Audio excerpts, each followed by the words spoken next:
Jeff, thank you so much for being here.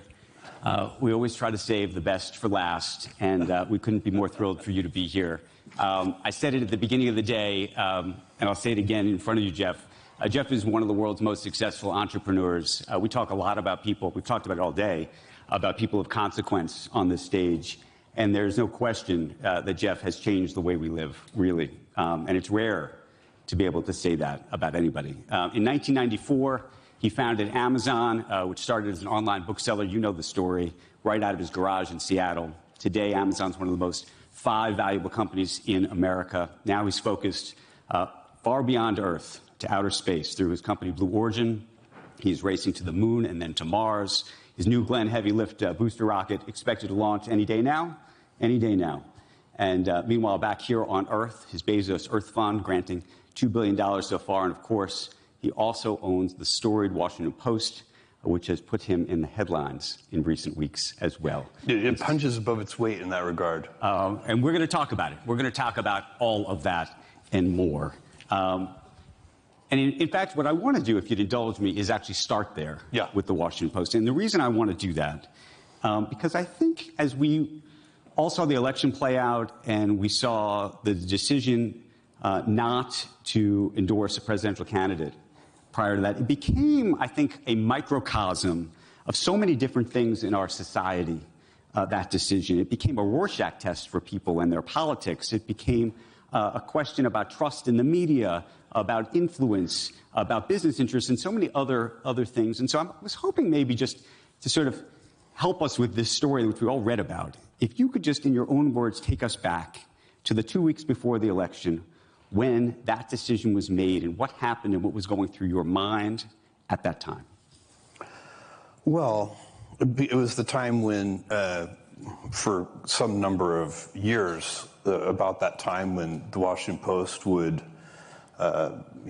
make an editorial decision and endorse a presidential candidate. For many decades, the Post very studiously did not endorse presidential candidates.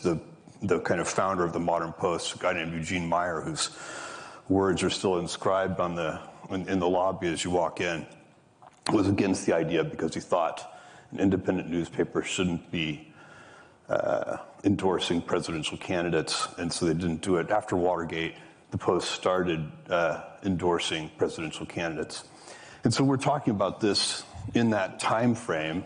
It hadn't come up before. And, we just decided that, it wasn't going to help well, first of all, it wasn't going to influence the election either way. We didn't believe, there's no evidence that newspaper endorsements influence elections. No independent voter in Pennsylvania at that time was going to say, oh, is that what the Washington Post thinks? Well, then I'll do that. So that wasn't going to happen. And at the same time, we're struggling with the issue that all traditional media is struggling with, which is a very difficult and significant loss of trust. And, the trust surveys have been done for many decades now, and the media has been going down in those surveys for decades.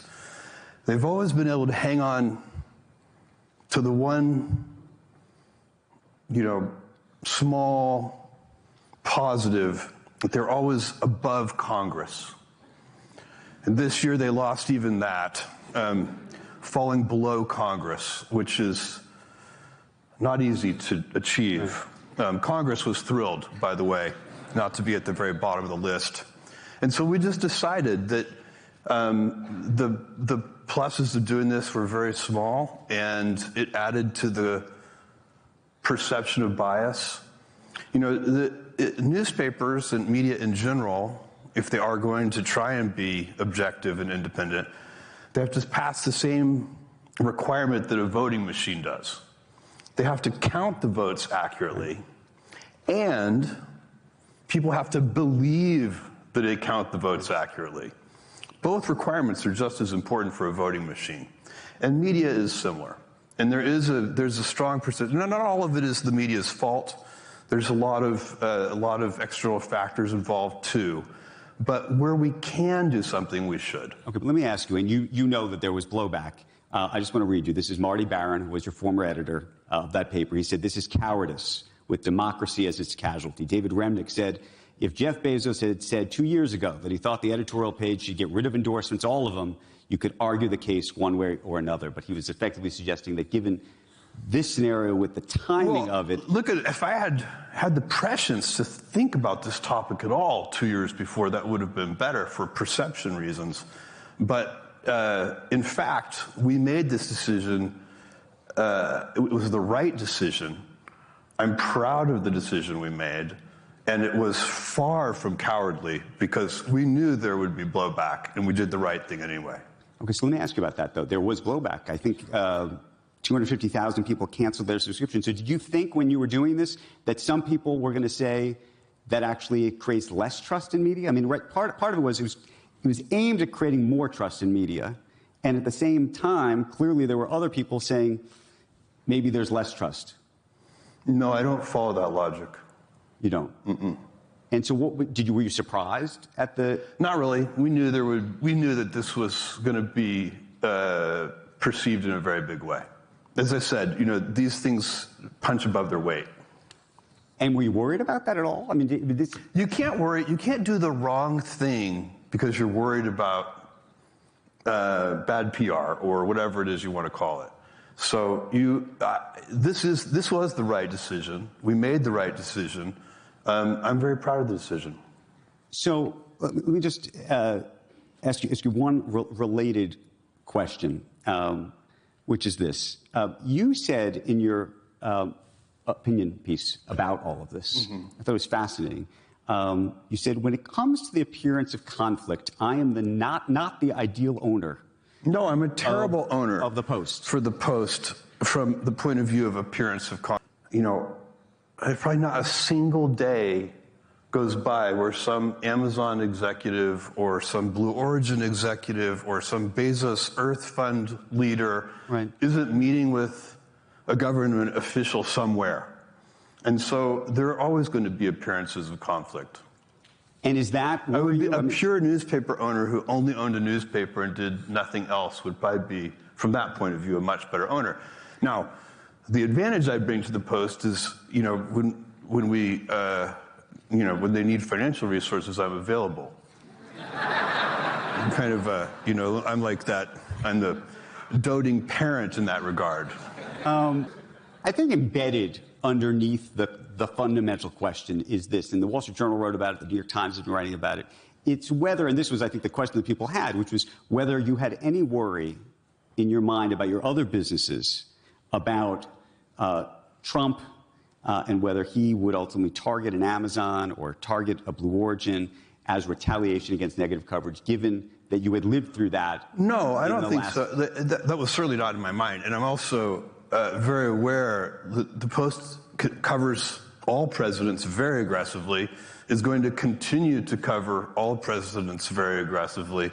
And, this endorsement or non-endorsement isn't going to... You did not think that was going to change? It's a drop in the bucket. Anything. So no, it won't change anything. If he likes you, he likes you. And if he doesn't like you, he's not going to like you anyway. Well, I don't know. I mean, that's a different question. But if we're talking about Trump, I think it's very interesting. I'm actually very optimistic this time around that we're going to see. I'm very hopeful about this. He seems to have a lot of energy around reducing regulation. And my point of view, if I can help him do that, I'm going to help him. Because we do have too much regulation in this country. This country is so set up to grow. By the way, all of our problems, all of our economic problems, like if you look at the deficit, and the debt, the national debt, and how gigantic it is as a portion of GDP, these are real problems, and they're real long-term problems. And the way you get out of them is by outgrowing them. You're going to solve the problem of the national debt by making it a smaller percentage of GDP, not by shrinking the national debt, but by growing the GDP. You have to grow the denominator. And that means you have to grow GDP at 3, 4, 5% a year, and let the national debt grow slower than that. If you can do that, this is a very manageable problem. So we need a growth orientation in this country. This is the most important thing, a growth mindset. And we are the luckiest country in the world. We have all these natural resources, including energy independence. We have the best risk capital system in the world by far. So, people get confused about why does the United States have so much venture success, so much entrepreneurial success? Why are the big tech companies here and not somewhere else? What's really going on with all this dynamism in this country compared to what we see around elsewhere in the world? Right. And there are a bunch of reasons for that, but the biggest one, 8 of 10 points there, is that we have better risk capital. So it's not the banking system. We have a good banking system, but so does Europe. Right. What's different here is that you can raise, $50 million of seed capital to do something that only has a 10% chance of working. That's crazy. But the people who are giving you that seed capital know that their expected value is still positive in many cases, or they're at least gambling that that's true. That risk capital system that we have in this country is turning out to be very hard for other countries to duplicate. So we have that. We have, we speak English, and English is turning into the lingua franca of the whole world. It's there's so many advantages here, but we are burdened by excessive permitting and regulation. You can't build a bridge and all these things. You know what they are. We see these examples all the time. We need to be able to build solar fields and everything else. But so you're optimistic.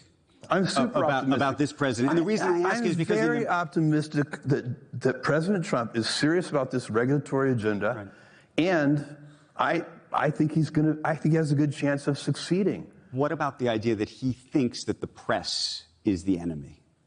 Well, I think I'm going to try to talk him out of that idea. I don't think the press is the enemy. And I don't think, he's also, you've probably grown in the last 8 years. He has too. This is not the case. The press is not the enemy. I hope you're right. I hope I'm right too. Have you talked? So let's go persuade him of this. No, let's have you talked to him about it? But you and I should go. Let's go talk to him. If we could try. I don't think he's going to see it the same way.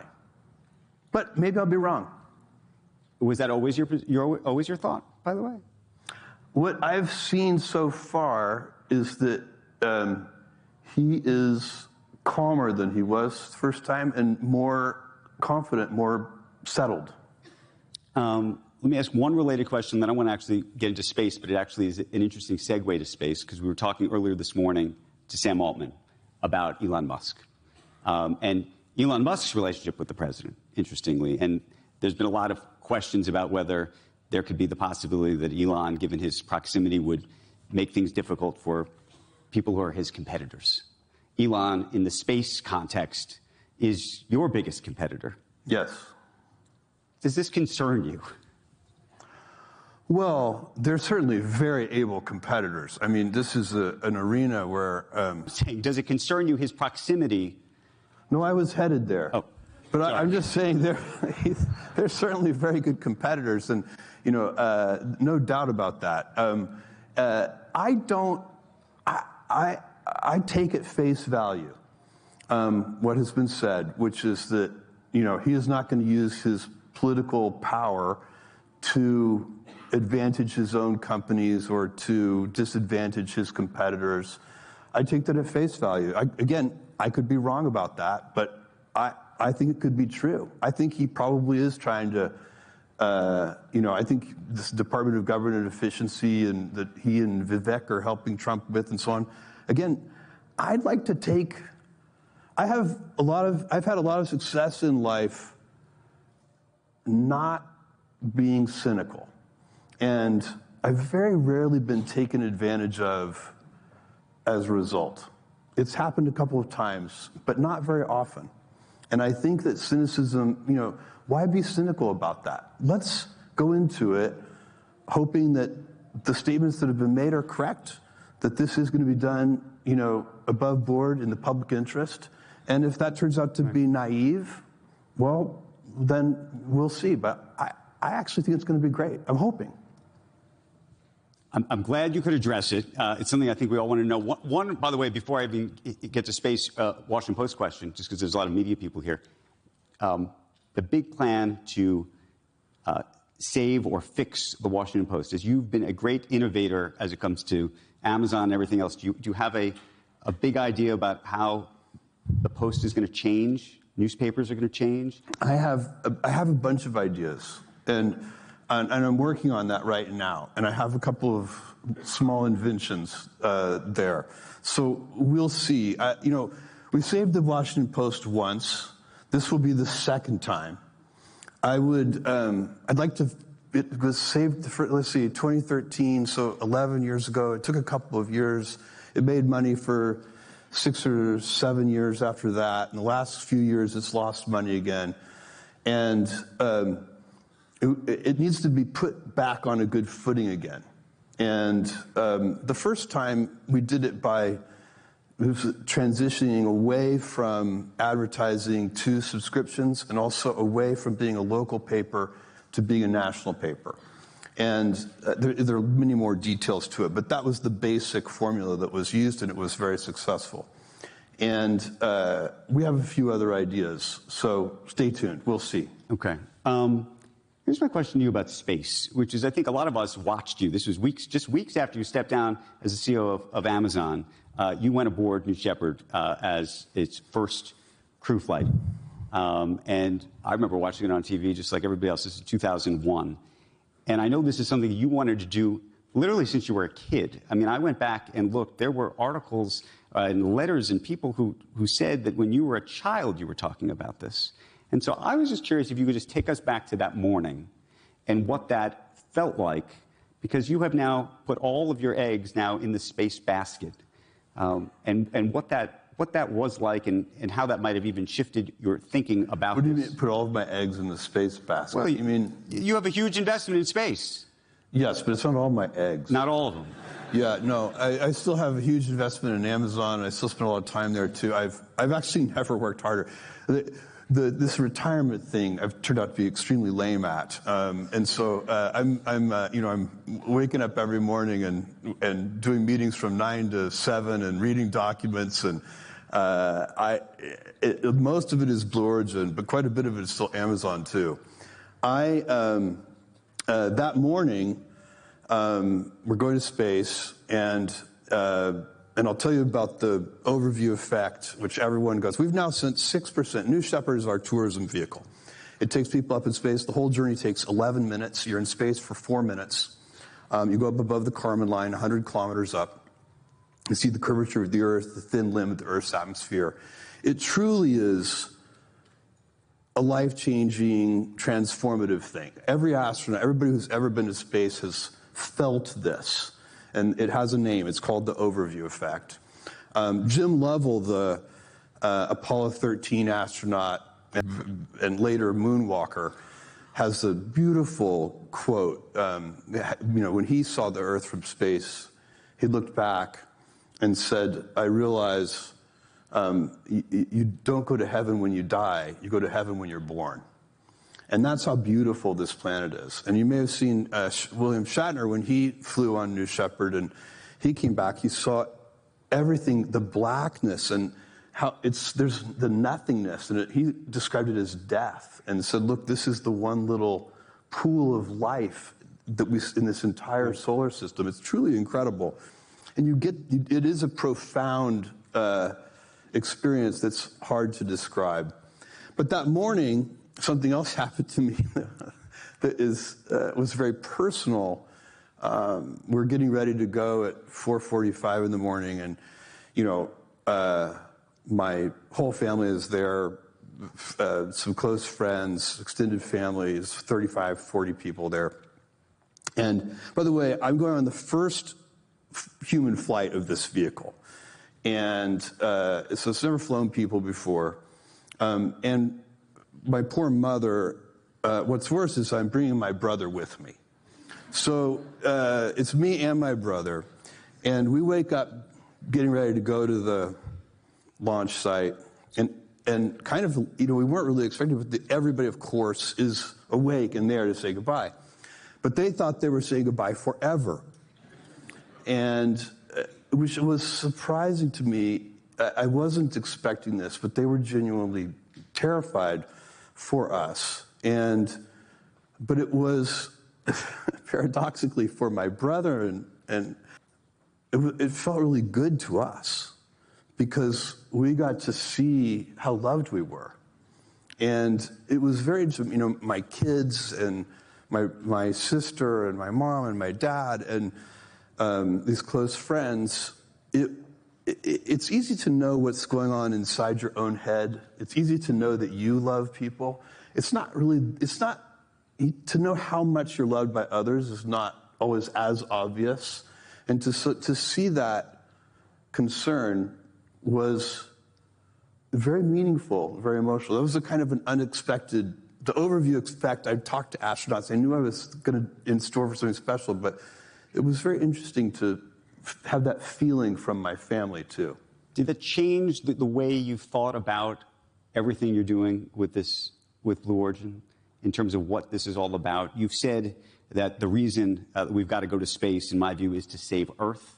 Is that come from being up there and looking at that? Yeah. Or was that something you were thinking about? For whatever reason, since I'm a teenager, and in fact, there's a high school newspaper article, my Miami Palmetto Senior High, they wrote an article about my space plans, which I would tell everyone who would stand still long enough about.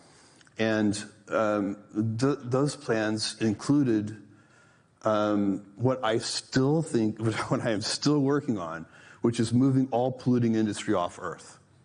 And so my view, but I know that sounds fantastical. So I beg the indulgence of this audience to bear with me for a moment. But it's not fantastical. This is going to happen. And we need to lower the cost of access to space low enough, and that's what New Glenn, our orbital vehicle, is all about. That's the big super heavy launch vehicle that's now, it's literally on the pad now waiting for regulatory approval. It needs its final regulatory approvals to launch. So we're very, very close. And if we can lower the costs enough, and we will, I mean, it may take, who knows how many years it will take, but we can set up the preconditions where the next generation or the generation after that will be able to move polluting industry off Earth. And then this planet will be maintained as it should be, and can kind of be, you can sort of think of it as zoned residential and light industry. And if you want to use large amounts of energy and large amounts of pollutants and so on, you go do that off Earth. And so we get the best of both. We get to have this energy-intensive civilization and use ever more energy per capita and get all the benefits that we get from that, which are many, by the way. You don't want to go back in time. And it's really important to think about, when people talk about the good old days, that is such an illusion. That almost everything is better today than it was. Infant mortality is better. Global illiteracy is better. Global poverty is far better. Things really are better today. There's one exception to that. Which is? The natural world. The natural world, if you go back in time 500 years, we had pristine oceans, pristine rivers, pristine forests. And that is, that's part of the trade we've made, is we're kind of, we're using up the natural world here. But space has infinite, for all practical purposes, infinite energy, infinite raw materials. So it's a very interesting philosophical choice, because one of the things you're talking about trying to save the Earth, and I was going to say that a number of other people, including I think Musk and others, say that we need an escape hatch from Earth, right? We need to all move to Mars because Earth is not going to be saved. Do you see that? No, we have to save. So first of all, there is no plan B. We have to save Earth. So we've sent robotic probes to all of the planets in this solar system. This is the good one.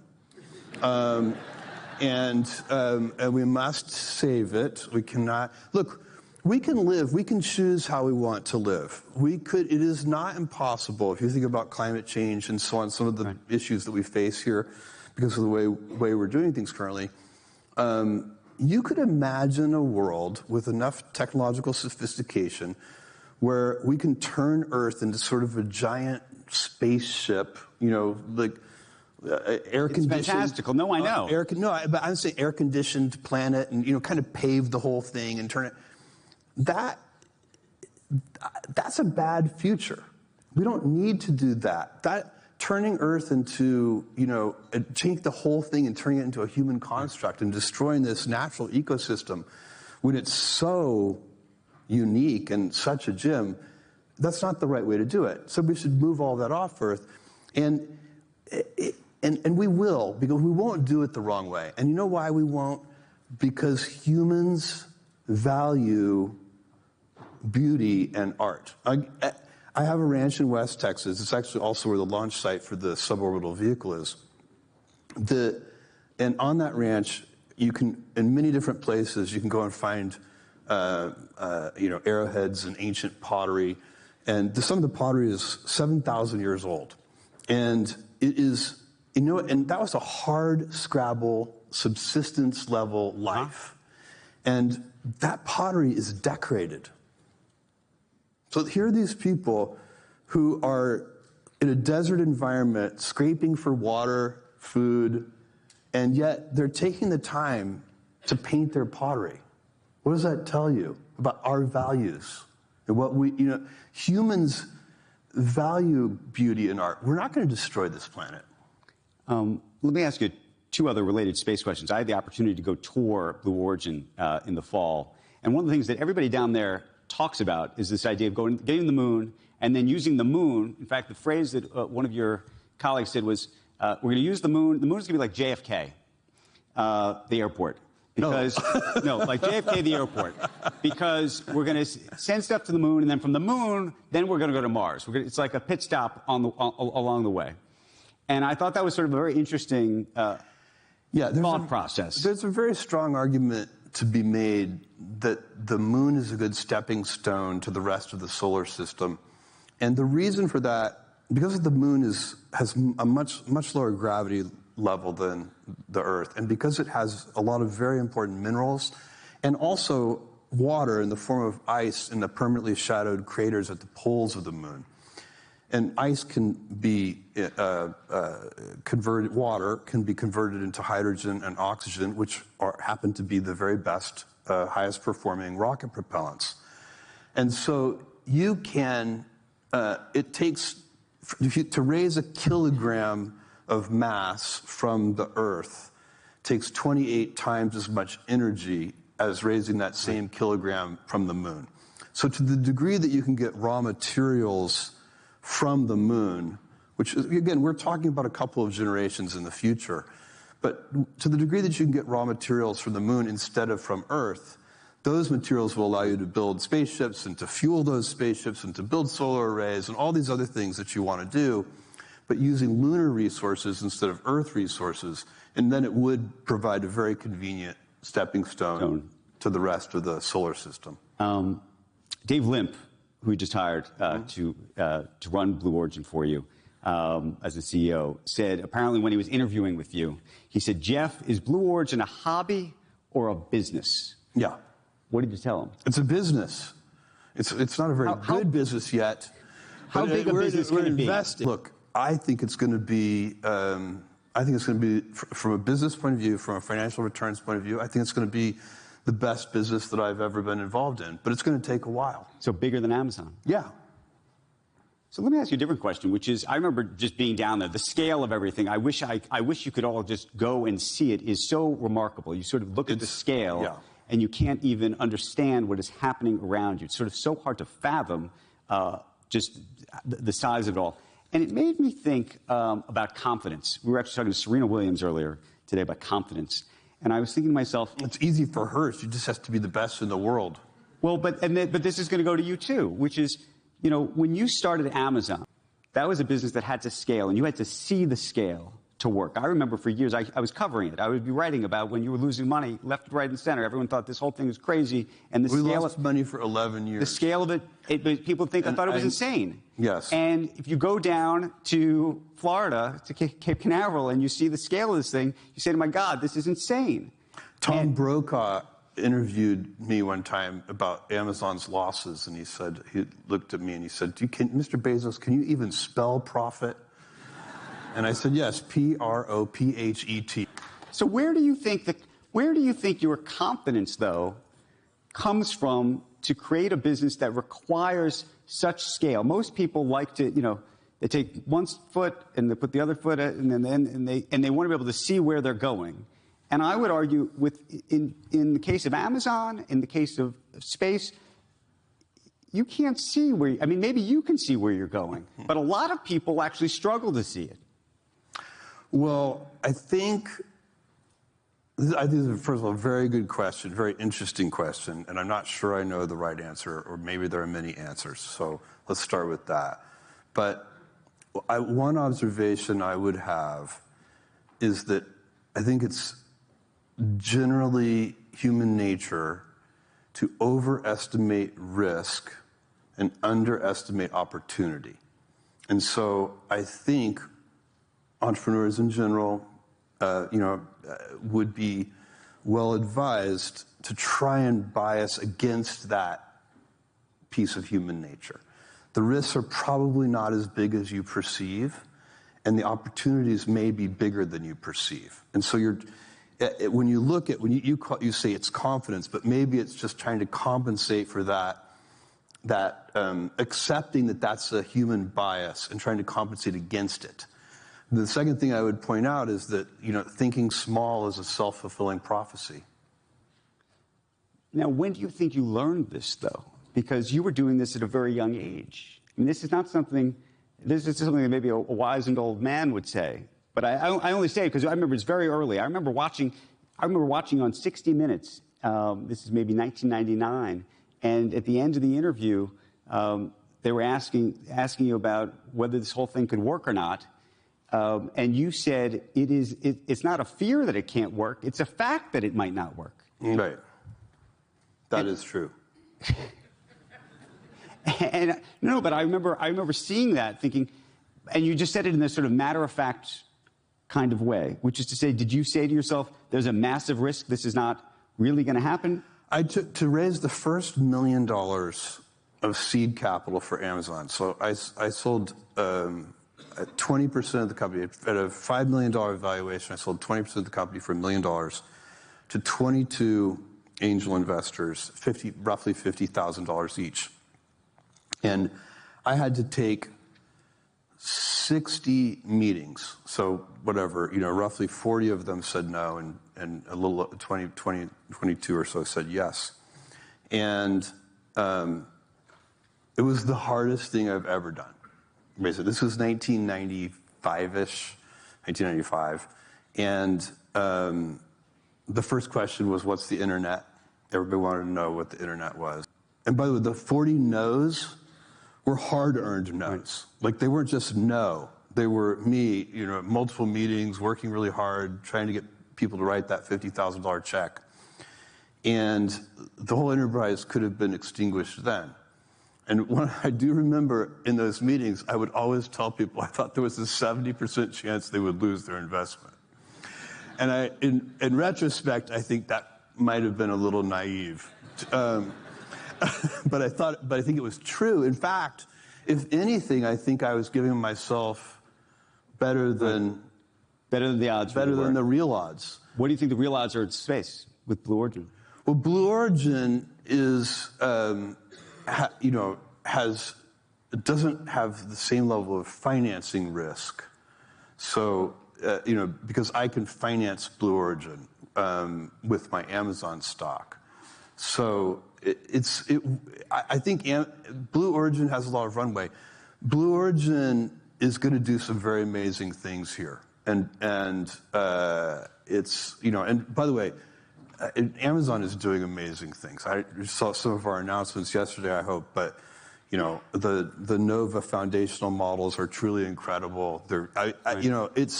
There's a bunch of stuff going on. The world is so interesting right now. We're in multiple golden ages at once.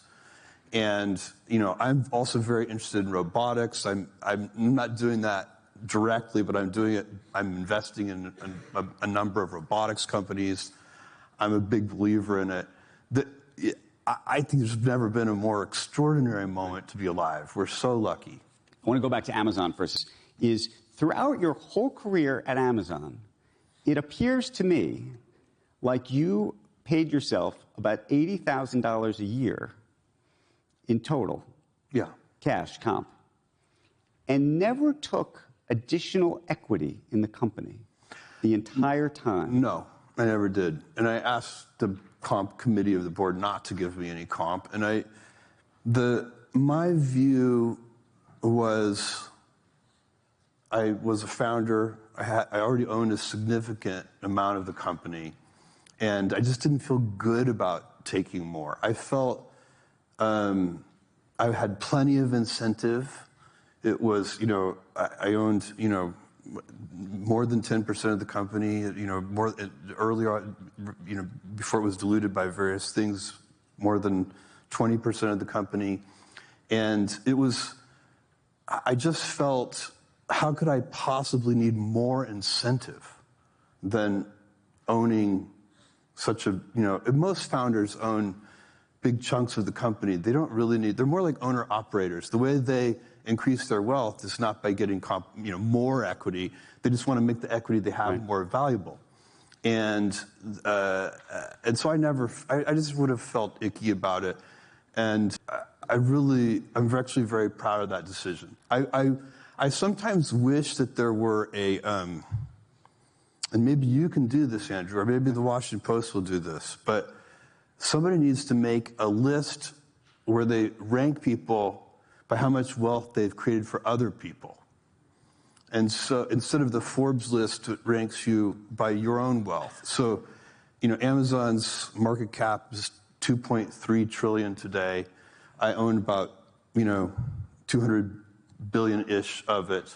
So if you take $2.3 billion and subtract out the piece I kept for myself, then, I've created something like $2.1 trillion of wealth for other people.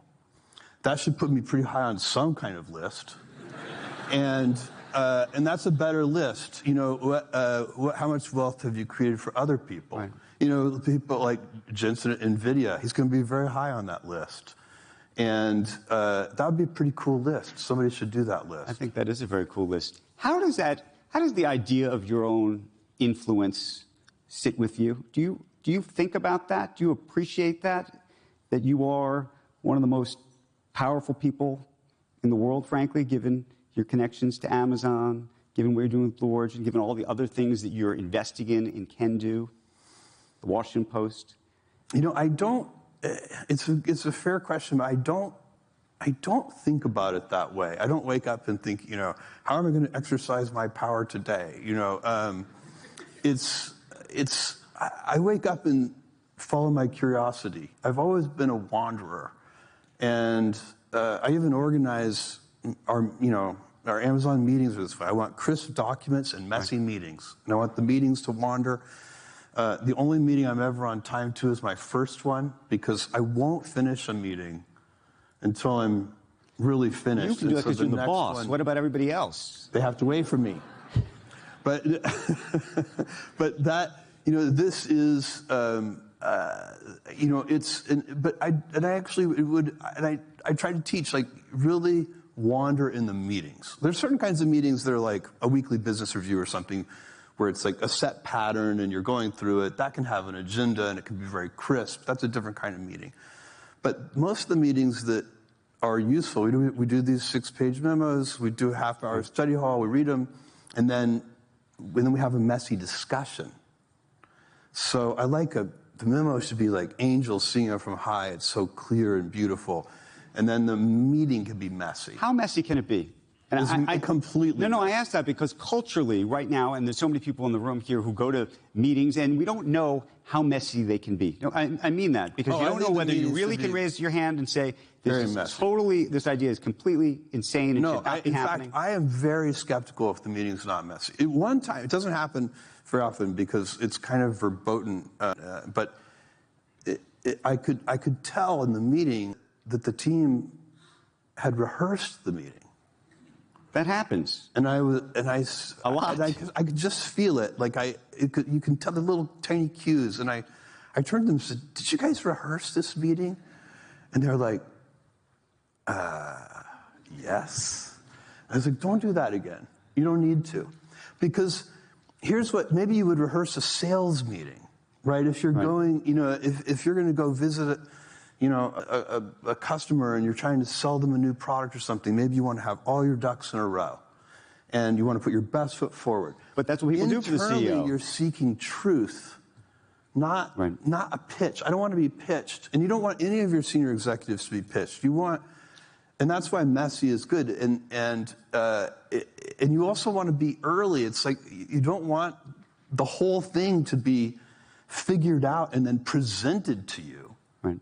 Like, you want to be part of the sausage making. Like, show me the ugly bits. Like, and I always ask, are there any dissenting opinions on the team? I want to try to get to the controversy. Like, let's make this meeting messy. Help me make it messy. How hard was it for you to leave Amazon? I go last, too. Oh, yes, I've heard about this. We try to go in kind of seniority order, so the most junior person goes first, and the most senior person goes last. And it helps with groupthink. Because if you say what's going to happen, what happens if you have already come up with your view, though? Well, I don't want to torture people. So in that rare case where I actually know that nothing can change my mind, I will just say, look, guys, nothing here is going to change my mind. So, let's not waste a lot of time. I don't want to, it shouldn't be a charade. That's a very rare case. I'm actually personally very easy to influence. Something I've realized later in my life, or just maybe starting 10 years ago or so, I realized I'm a very easy person to influence. I change my mind a lot. People talk to me and I take in the information and I change. I can be easily, but a couple of % of the time, no force in the world can move me because I'm so sure of something. There were things, I can't tell you how many people tried to talk me out of fulfillment by Amazon, as an example. And I just knew, and I was like, you guys, you will never talk me out of this. Do you think we're going to do this? I will do this through sheer force of will if need be. Do you think that that this is actually something that I think a lot of people contend with? Do you think you have to project confidence? No, I don't. More intimate, I would say, in the last, as I've gotten older. So maybe the last 10 or 15 years. And my upbringing, I have really supportive family, and but in our family there were some unspoken rules, which I think probably most families have unspoken rules of one kind or another. And in mine, all the positive emotions were allowed: optimism, happiness, joy, but the only negative emotion that was kind of tolerated in that unspoken family dynamic, and only occasionally, was anger. Sadness, fear, anxiety, these things were looked down on. And that's probably, in the scheme of things, probably pretty helpful for founding a company. It's like you probably mostly want to be focused on positive things anyway. And you need optimism. Without optimism and energy, I don't know how some glum Eeyore type founder could ever lead a company to success. I mean, you've got to have some optimism. You've got to have some energy. It's got to be a little contagious. There's going to be a lot of bad days. You've got to lift people up. So you need that. But what I have figured out over the last, as I sort of especially, I started with my own family and my close relationships, my children and my brother and sister and parents and so on, is I realized I'm not really being intimate with them if I'm not sharing when I'm sad or sharing when I'm scared or these kinds of things. And so I started working on that with them and found it very meaningful. It deepened those relationships very significantly. And then I realized those were valid emotions at work too.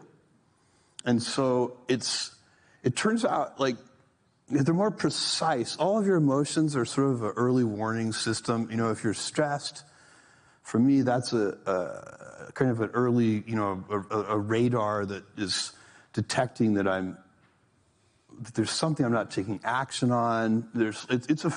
It's an important indicator, and it turns out if you're channeling all of your negative emotions into frustration or anger or something like that, you're not being very precise.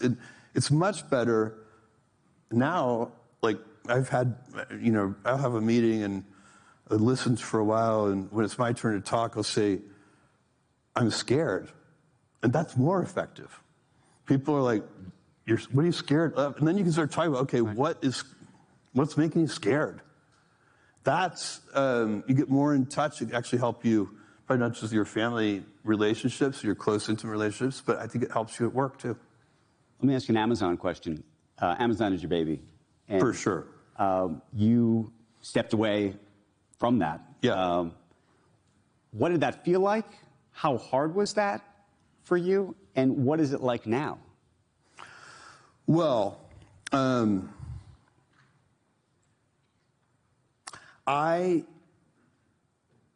even when Amazon was a tiny company, for whatever reason, I always had in my mind that I wanted to build a company that would outlast me. And so I've always been thinking about it in that framework, and how it could kind of grow up into a young adult and be set off into the world successfully and independently. And that's very different. You know, you can build companies in different ways. You don't have to do that. You know, you can be the genius with 1,000 helpers. And that's also can be very successful. There's nothing wrong with it. It's just, it wasn't what I wanted to do. I felt like a parent sending, you know, or maybe like with your kids go off to college, or maybe when they graduate from college, right, and you're hoping that you've created this independent child, you know, now adult, young adult, who can go off in the world. You don't want them to be dependent on you. If they are, you've failed. And I've always preached inside the company and to myself that no one is indispensable. I think it's most important for CEOs to look at themselves in the mirror every day and say, I'm not indispensable. And so I want Amazon to go off without me. And I'm still at Amazon, by the way. I haven't left fully, and I am a parent, and I will. But I'm a 60-year-old man, and my mom and dad still worry about me, right? So you never stop being a parent. My heart is in Amazon. My curiosity is in Amazon. My fears are there. My love is there. I'm never going to forget about Amazon. I'll always be there to help. And right now I'm putting a lot of time in it because it's also, I can help, and it's super interesting, so why not? But this is the right way, in my view, to think about it. You know, big leaders only have to do a few things. Big leaders have to identify the big ideas. They have to enforce tough execution against those big ideas. And they need to grow the next generation of leaders. Okay, so that's really it. So two things.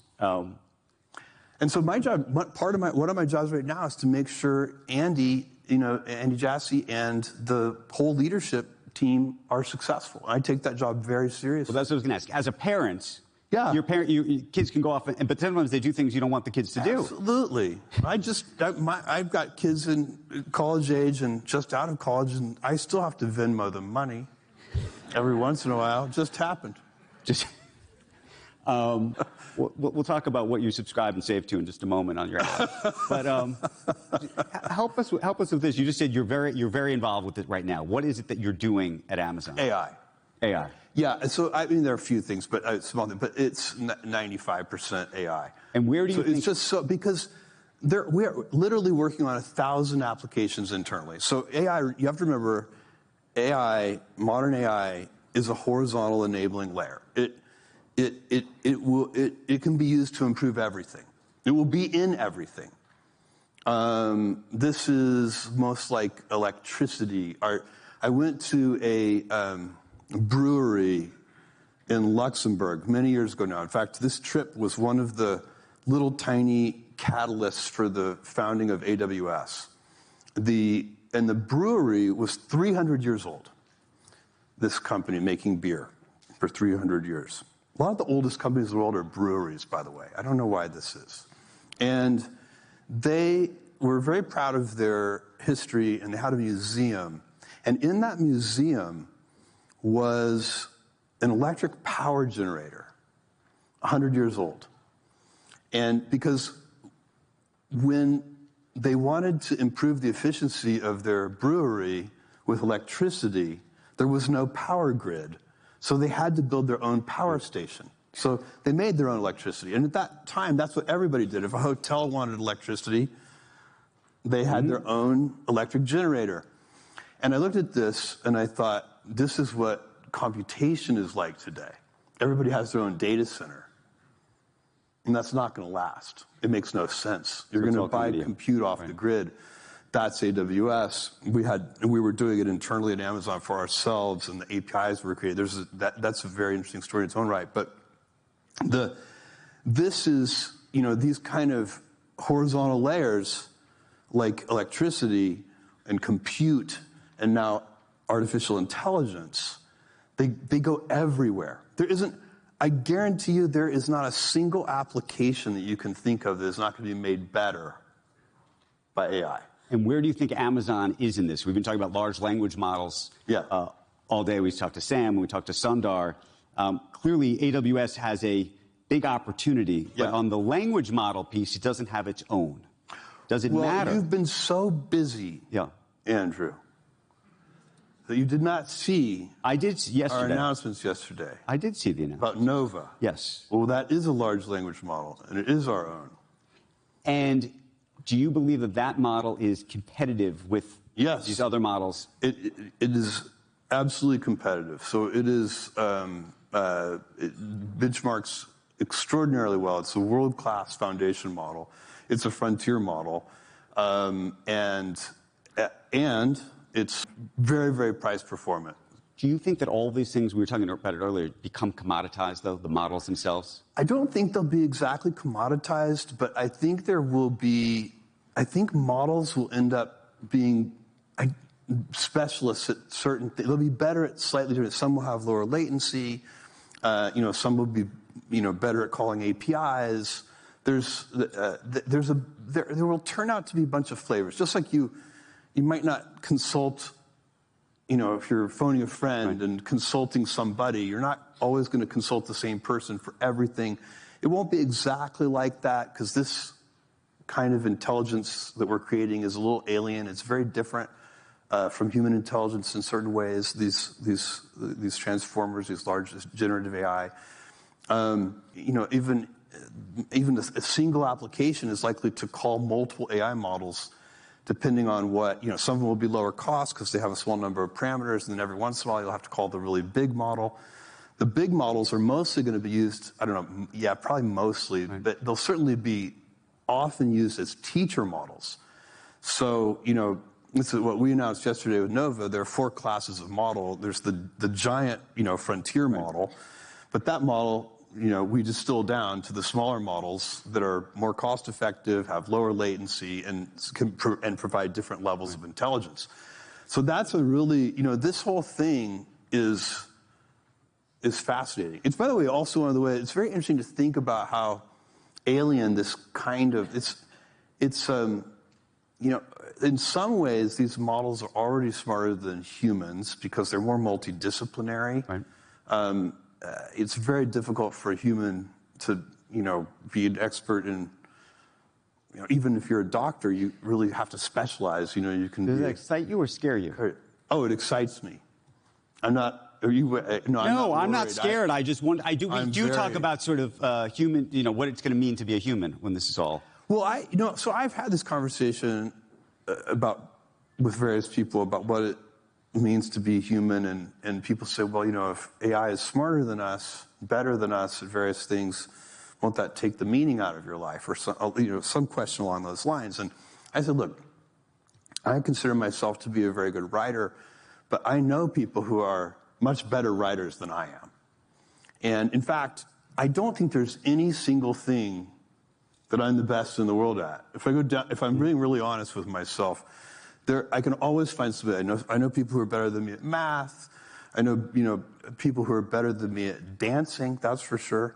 So literally, I go right down the line, and I can always find somebody better. And yet that doesn't take meaning from it. If you only get meaning because you're the best in the world at something, then very few of us are going to have meaning in our lives. There isn't going to be a lot of meaning. And really, your meaning is coming from your relationships, how uplifting people. So, if you think about it, by the way, that uplifting can be very local. Do you think it's like if you're just uplifting your brother and sister, you're uplifting your kids, you're uplifting, your friends and the people in your community, you're going to get meaning from that. Do you think technology has made that better or worse? We were talking to Prince Harry earlier. He clearly thinks that social media, and are you on social media? I am on social media sometimes.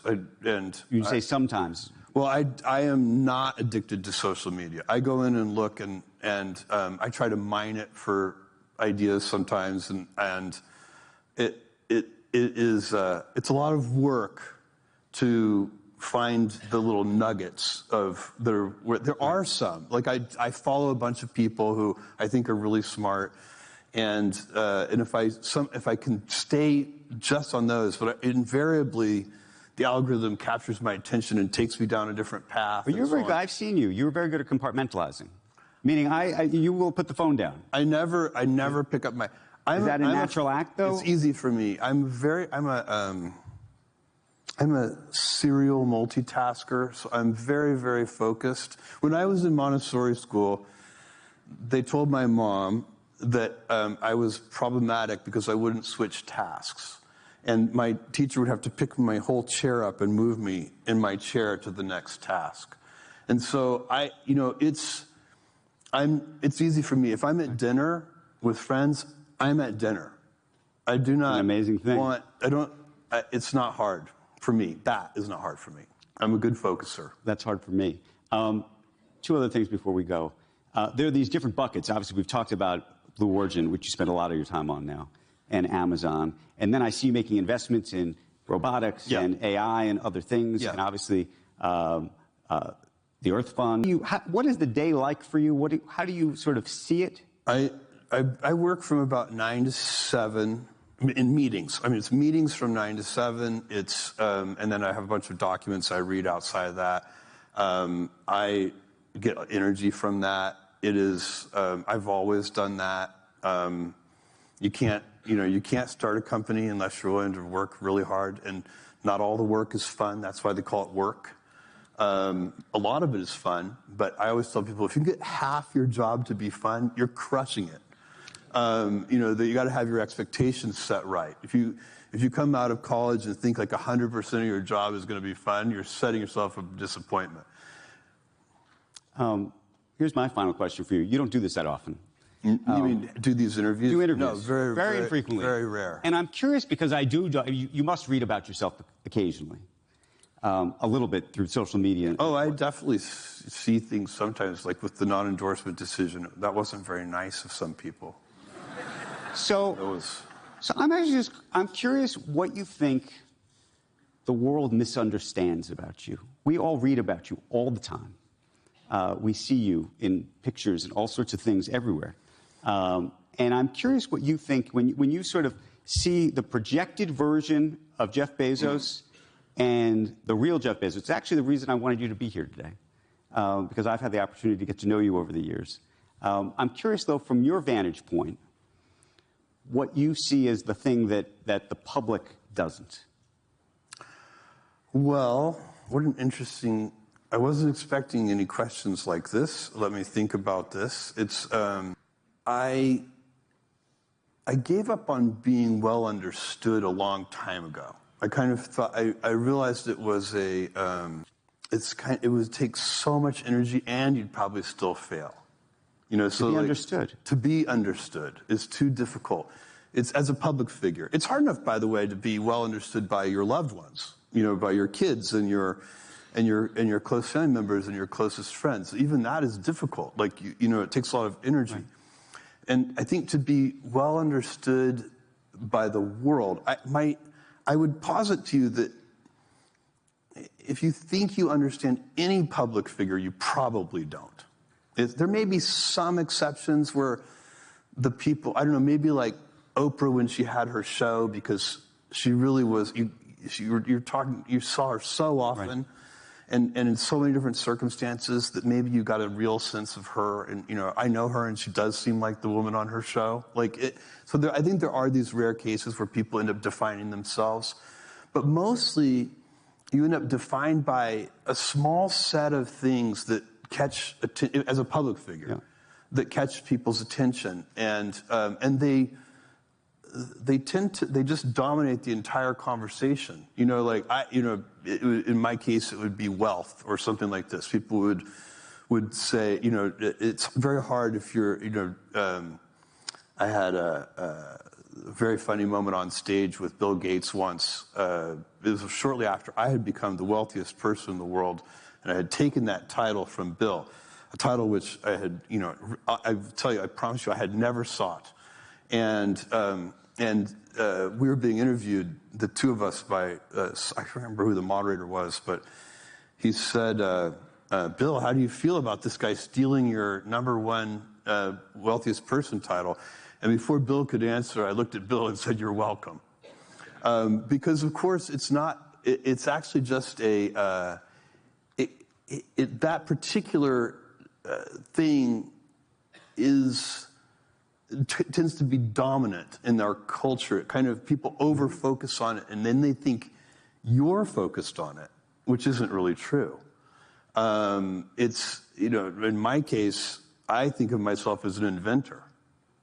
That's what I am. And I wake up every day and I follow my curiosity and I explore.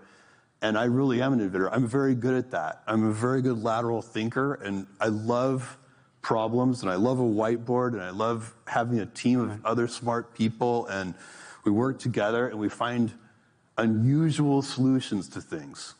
And that's how I think of myself. So, like, if I could somehow have a Forbes list of inventors, and if I could climb my way to the top of that inventor list, that's what would make me, then I'd be understood, or at least in part. But I don't somehow, I think you have to decide too as a public figure, how much energy do you want to put into being understood? Because you can spend a lot of time and it probably still wouldn't work. So, you know, it probably helps to do an occasional interview like this. I did Lex Friedman, and I've done a couple of things. And so you don't want to be so mysterious that nobody ever sees you, and you want to be the Howard Hughes or whatever. You don't want to be a recluse completely. But I really value my time.